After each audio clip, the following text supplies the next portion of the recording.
ಒಂದು ಪಕ್ಷ ಅಧಿಕಾರದಲ್ಲಿದ್ದಾಗ ಹೇಗೆ ವರ್ತಿಸುತ್ತೆ, ಒಂದು ಪಕ್ಷ ವಿರೋಧ ಪಕ್ಷದಲ್ಲಿದ್ದಾಗ ಹೇಗೆ ವರ್ತಿಸುತ್ತೆ ಅನ್ನೋದಕ್ಕೆ ಇವತ್ತಿನ ಈ ಘಟನೆಗಳೇ ಸಾಕ್ಷಿ. ಅವತ್ತು ಕೆಲವು ಘಟನೆಗಳು ನಡೆಯುತ್ತೆ, ಅವತ್ತು ಮೌನಕ್ಕೆ ಶರಣಾಗಿರ್ತಾರೆ ಇದೇ ನಾಯಕರು. ಆದರೆ ಇವತ್ತು ಕನ್ನಡ ಭಾಷೆಯ ವಿಚಾರದಲ್ಲಿ ಹೋರಾಟಕ್ಕೆ ಧುಮುಕಿದಂಥ ಸಂದರ್ಭದಲ್ಲಿ ಇವತ್ತಾಡುವಂಥ ಮಾತುಗಳು ಅವತ್ತು ಯಾಕಿರಲಿಲ್ಲ ಅನ್ನುವಂಥದ್ದು ನನ್ನ ಪ್ರಶ್ನೆ. ಅದಕ್ಕೇನು ಉತ್ತರ ಕೊಡ್ತಾರೋ ಗೊತ್ತಿಲ್ಲ. ಕಾಂಗ್ರೆಸ್ನ ವಕ್ತಾರರು ಕೂಡ ಉತ್ತರ ಕೊಡ್ತಾರೋ ಇಲ್ಲೋ ನನಗೆ ಗೊತ್ತಿಲ್ಲ. ಇವತ್ತು ಯಾಕೆ ಅಂತಂದ್ರೆ ಹಲವು ಘಟನೆಗಳಿದಾವೆ. ಆ ಘಟನೆಗಳ ಸಮೇತವಾಗಿ ನಾನು ಇವತ್ತು ಡಿಬೇಟಲ್ಲಿ ನಿಮ್ಮ ಮುಂದೆ ಇಡ್ತೀನಿ. ಅವತ್ತು ಯಾವ ಸ್ಟ್ಯಾಂಡ್ ಅನ್ನು ತೆಗೆದುಕೊಂಡ್ರಿ ನೀವು ಸಾರ್ವಜನಿಕ ಆಸ್ತಿ ಪಾಸ್ತಿಯ ವಿಚಾರದಲ್ಲಿ? What stand you took that time? ಈಗೇನು ಹೇಳ್ತಾ ಇದ್ರೆ, ಈಗ ನಿಮ್ಮ ಬರುವಂತ ಹೇಳಿಕೆಗಳೇನು? ಎರಡಕ್ಕೂ ಕೂಡ ಕಂಪೇರ್ ಮಾಡ್ಕೊಂಡು ನೋಡ್ಕೊಳ್ಳಿ. ಕನ್ನಡಿ ಮುಂದೆ ನಿಂತ್ಕೊಂಡು ನಿಮ್ಮ ಮುಖ ನಿಮಗೆ ಬಯಲಾಗುತ್ತೆ, ಏನಿದ್ದೀರಾ ನೀವು ಅಂತ ಹೇಳಿ. ಸೊ ಸಿದ್ದರಾಮಯ್ಯ ಸರ್ಕಾರದಲ್ಲಿ ಹೋರಾಟ ಮಾಡಿದ್ರೆ ಜೈಲಿಗೆ ಹಾಕ್ತಾರ? ಕರ್ನಾಟಕದಲ್ಲಿ ಕನ್ನಡ ಪರವಾಗಿ ಹೋರಾಡೋ ಸ್ವಾತಂತ್ರ್ಯ ಇಲ್ವಾ? ಕನ್ನಡಕ್ಕಾಗಿ ಹೋರಾಟ ನಡೆಸಿದ್ದಕ್ಕೆ ಜೈಲಿಗೆ. ಒಬ್ಬೊಬ್ಬರಿಗೆ ಒಂದೊಂದು ನ್ಯಾಯನ. ಯಾವುದು ನ್ಯಾಯ ರೀ? ರಾಜಕಾರಣಿಗಳೊಂದು ನ್ಯಾಯ, ಹೋರಾಟಗಾರರಿಗೊಂದು ನ್ಯಾಯನ? ಈ ಹಿಂದೆ ರಾಜಕಾರಣಿಗಳ ಮೇಲೆ ದಾಖಲಾಗಿದ್ದಂತ ಕೇಸ್ ಏನಾಯ್ತು? ಸಿದ್ದರಾಮಯ್ಯನವರ ಸರ್ಕಾರದಲ್ಲಿ ಹೋರಾಟ ಮಾಡಿದ್ರೆ ಜೈಲಿಗೆ ಹಾಕಿದ್ದಾರೆ. ಆದರೆ ಇದೇ ವಿರೋಧ ಪಕ್ಷದಲ್ಲಿದ್ದಂಥ ಸಿದ್ದರಾಮಯ್ಯನವರು, ಡಿ ಕೆ ಶಿವಕುಮಾರ್ ಅವರು ಏನು ಹೇಳಿದ್ರು ಅವತ್ತು ಕೇಸ್ಗಳ ಸಮೇತವಾಗಿ ಹೇಳ್ತೀನಿ. ಅದರ ಜೊತೆಗೆ ಈ ಸರ್ಕಾರ ಇರುವಂತ ಸಂದರ್ಭದಲ್ಲಿ ನಿನ್ನೆ ಮೊನ್ನೆ ನಡೆದಿರುವಂಥ ಘಟನೆಯನ್ನು ಕೂಡ ಹೇಳ್ತೀನಿ. ಒಂದು ಪಾಲಿಕೆಯಲ್ಲಿ ಕನ್ನಡ ಭಾಷೆಯೇ ಮರೆಯಾಗ್ಬಿಟ್ಟಿದೆ. ಕನ್ನಡ ಭಾಷೆನೇ ನಮ್ಮ ರಾಜ್ಯದಲ್ಲಿರುವಂಥ ಒಂದು ಜಿಲ್ಲೆಯ ಒಂದು ಪಾಲಿಕೆಯಲ್ಲಿ ಅಲ್ಲಿ ಭಾಷೆಗಳು ಬೇರೆ ತಾಂಡವಾಡ್ತಾ ಇದೆ. ಮರಾಠಿ, ಹಿಂದಿ, ಉರ್ದು, ಈ ಭಾಷೆಗಳು ಇನ್ಕ್ಲೂಡಿಂಗ್ ಮೇಯರ್. ಎಲ್ಲಿ ಬರ್ತೀನಿ.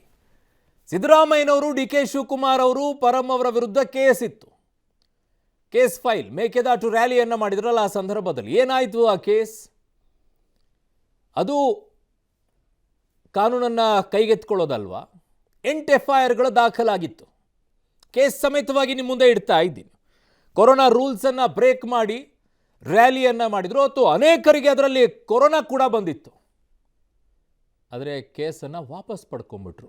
ಯಾಕೆ? ಅದು ಕಾನೂನನ್ನು ಕೈಗೆತ್ಕೊಂಡಿದ್ದಲ್ಲ, ಇದು ಮಾತ್ರ ಕಾನೂನನ್ನು ಕೈಗೆತ್ಕೊಂಡಿದ್ದು ಅಲ್ವಾ? ಓಕೆ, ಇದು ಕೇಸ್ ಒಂದು, ಮೇಕೆದಾಟು ರ್ಯಾಲಿಯ ವಿಚಾರದಲ್ಲಿ. ಇನ್ನೊಂದು ಹೇಳ್ತೀನಿ, ಇದೆಂತಹ ನ್ಯಾಯ ಅನ್ನುವಂಥ ಪ್ರಶ್ನೆಯನ್ನು ಇಟ್ಕೊಂಡು. It's very interesting and very important. Mekedatu next ನಾನು ಇನ್ನೊಂದು ಕೇಸಿಗೆ ಹೋಗ್ತಾ ಇದ್ದೀನಿ. Case file that is famous in India. DJ ಹಳ್ಳಿ, KJ ಹಳ್ಳಿ ಗಲಾಟೆ. ಗಲಭೆಗೆ ಹೊತ್ತಿ ಉರಿದಿತ್ತು DJ ಹಳ್ಳಿ, KJ ಹಳ್ಳಿ.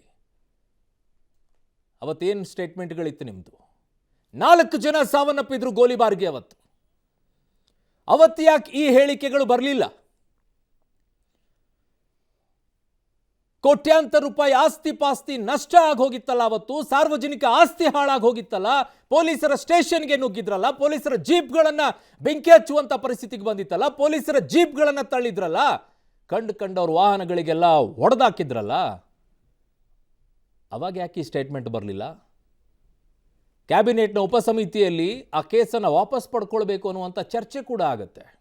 ಅದಕ್ಕೆ ಪತ್ರ ಕೂಡ ಬರೀತಾರೆ ಅಧಿಕಾರದಲ್ಲಿರುವಂಥ ಪಕ್ಷದ ಒಬ್ಬ ನಾಯಕರು, ಮೈಸೂರಿನವರು, ತನ್ವೀರ್ ಸೇಠ್ ಅವರು.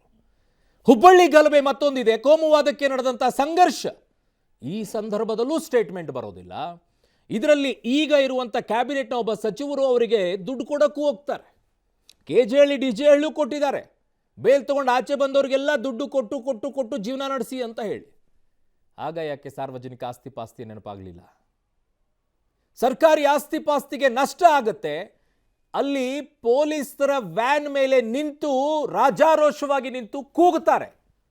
ಅವತ್ತು ಕಣ್ಣಿಗೆ ಕಾಣಿಸ್ತಿಲ್ವಾ? ಪೊಲೀಸರ ವಾಹನಗಳ ಸಾರ್ವಜನಿಕ ಆಸ್ತಿ ಅಲ್ವಾ?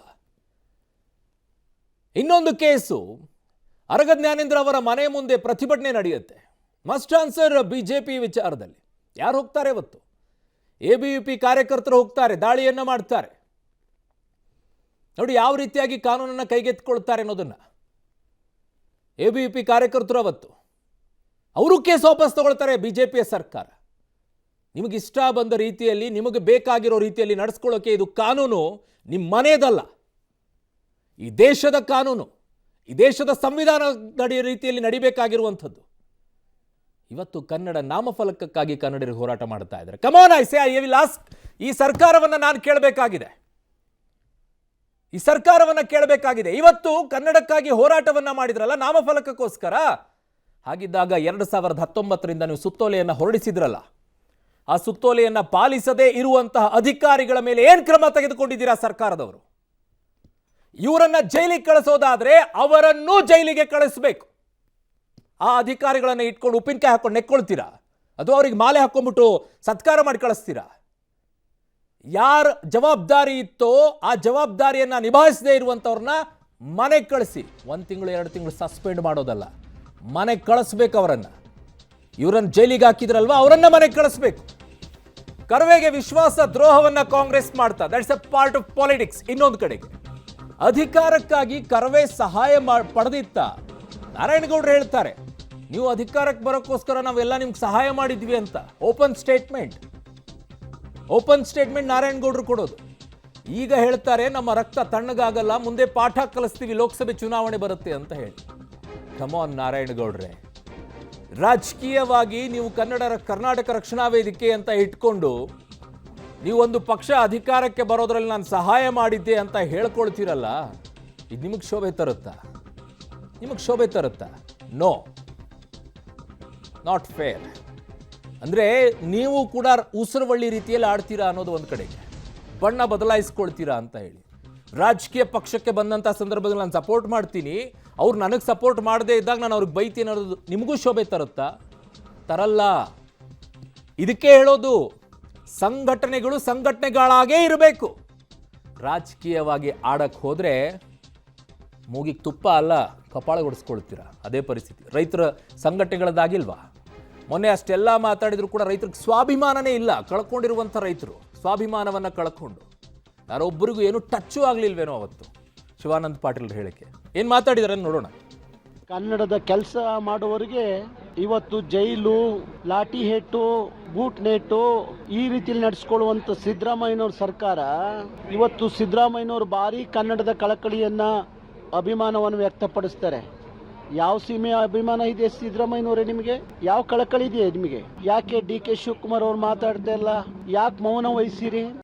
ನಾವು ಇನ್ನೂ ಹೋರಾಟಕ್ಕೆ ಇಳಿದಿರ್ಲಿಲ್ಲ, ಆಗ್ಲೇ ನನ್ನ ಬಂಧಿಸಿರೋ DCP ಭಾರಿ ದೌರ್ಜನ್ಯ ಎಸಗ್ತಾ ಇದ್ದಾರೆ. ಸಿದ್ದರಾಮಯ್ಯನವರೇ, ಮಾನ್ಯ ಗೃಹ ಸಚಿವರೇ, ನೀವು ನಿಮ್ಮ ಸರ್ಕಾರ ನಮ್ಮನ್ನು ಬಳಸ್ಕೊಂಡು ಇವತ್ತು ನಮಗೆ ಈ ತರ ಅನ್ಯಾಯ ಮಾಡ್ತಾ ಇದ್ದೀರಿ. ಇದನ್ನ ನಾವು ಉತ್ತರ ಕೊಡ್ತೀವಿ. ಮುಂದಿನ ಲೋಕಸಭಾ ಚುನಾವಣೆಗೆ ನಿಮಗೆ ಉತ್ತರ ಸಿಗುತ್ತೆ.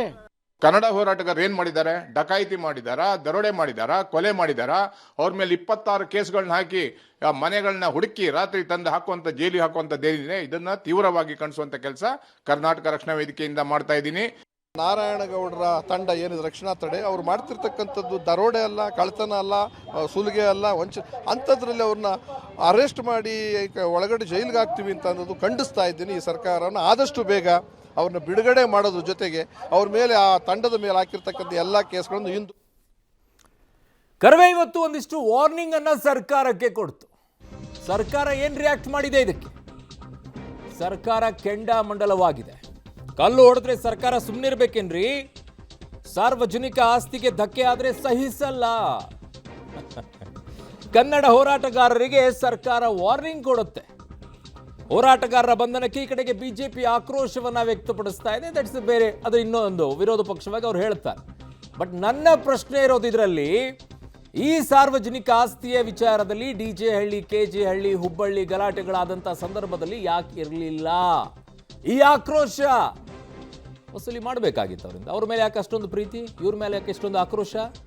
ಕನ್ನಡ ಭಾಷೆ ಬಗ್ಗೆ ಯಾರು ತಲೆ ಕೆಡಿಸ್ಕೊಳ್ಳಲ್ಲ ಅಂತನಾ? ಯಾರಿಗೂ ಸಂಬಂಧ ಇಲ್ಲ ಅಂತನಾ? ಅದು ಸಂಬಂಧ ಇದೆ. ಕಾರಣ ಓಟುಗಳು ಬೀಳುತ್ತೆ. ಎಂಥ ರಾಜಕೀಯ ನೋಡಿ, ಕಚಡ ರಾಜಕೀಯ ಅಂತ ಕರೀತಾರೆ ಇದಕ್ಕೆ. ಮಾತನಾಡಿದ್ದಾರೆ ನೋಡೋಣ.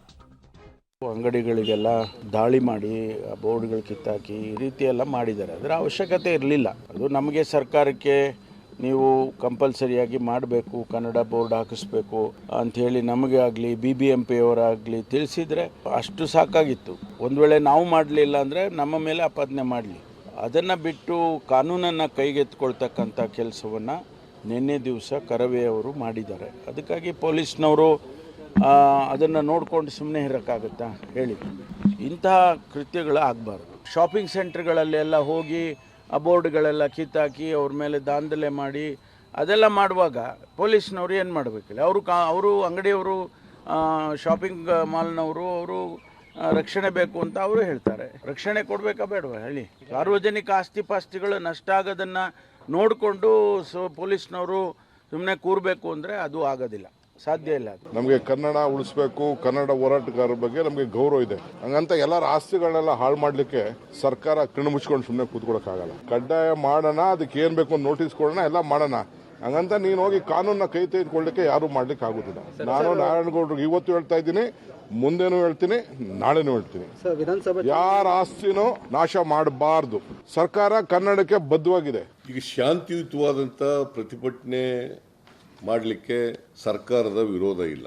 ನಿಗದಿತ ಸ್ಥಳದಲ್ಲಿ ಶಾಂತಿಯುತವಾದಂಥ ಪ್ರತಿಭಟನೆ ಮಾಡಲಿಕ್ಕೆ ನಮ್ಮ ಸರ್ಕಾರ ಯಾವತ್ತೂ ಕೂಡ ಅಡ್ಡಿಪಡಿಸಲ್ಲ. We believe in democracy, we believe in constitution. ಅಡ್ಡಿಪಡಿಸಲ್ಲ.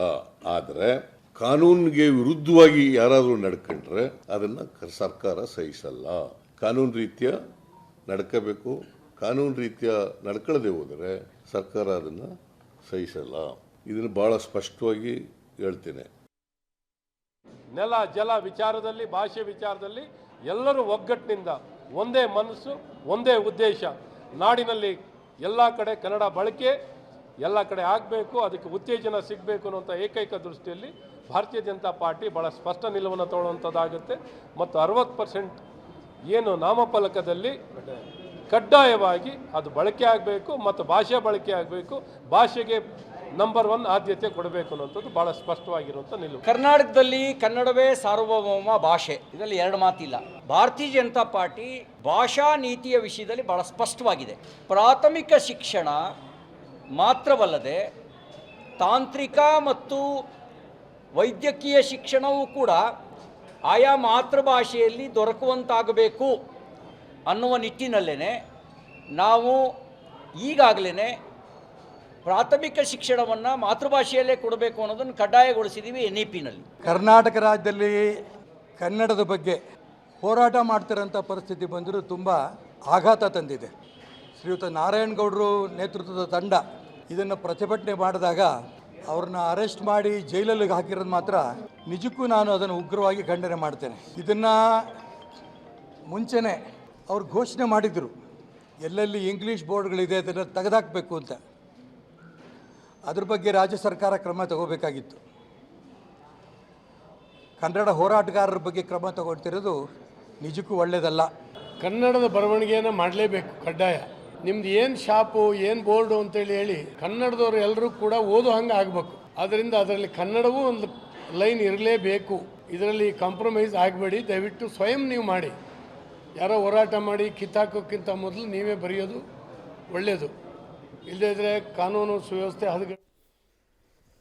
So CM ಅವರು ಫೈನಲಿ ಒಂದಿಷ್ಟು ಮಣದಿದ್ದಾರೆ. ಈಗ 60-40ರಷ್ಟು ನಾಮಫಲಕವನ್ನು ಹಾಕೋಕೆ ಒಂದು ಆದೇಶವನ್ನು ಹೊರಡಿಸ್ತಾ ಇದ್ದಾರೆ ಸುಗ್ರೀವಾಜ್ಞೆ ಮೂಲಕ ಅಂತ ಹೇಳ್ತಾ ಇದ್ದಾರೆ. ಈಗ ಸದ್ಯಕ್ಕೆ ಇನ್ನು ಮುಂದೆ 60% ಕನ್ನಡ ಭಾಷೆ, 40% ಬೇರೆ ಭಾಷೆ ಅಂತ ಹೇಳ್ತಾ ಇದ್ದಾರೆ.